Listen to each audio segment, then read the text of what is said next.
Hello বন্ধুরা, চলে আসলাম আরো একটা ভিডিও নিয়ে। মুড়ি ঘন্ট ডাল।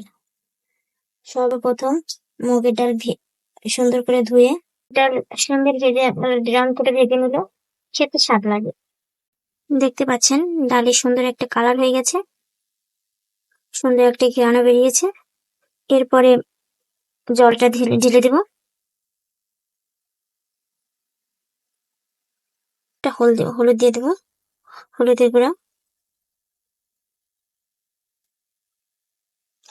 মুগের ডালের জন্য অবশ্যই মাছের মাথা প্রয়োজন, নাহলে কখনোই ভালো লাগবে না খেতে।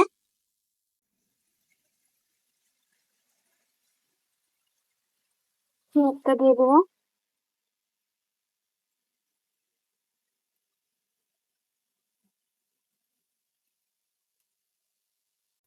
ভালোভাবে ডালটা সিদ্ধ হয়ে গেলে জল দিয়ে দেবো।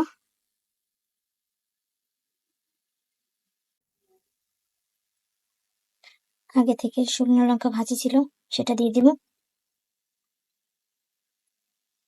ডালটা একটু ফুটে আসলে মাছের মাথাটা দিয়ে দিব।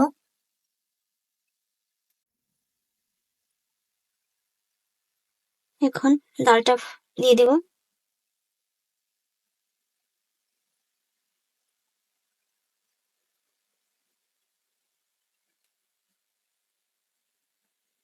আমাদের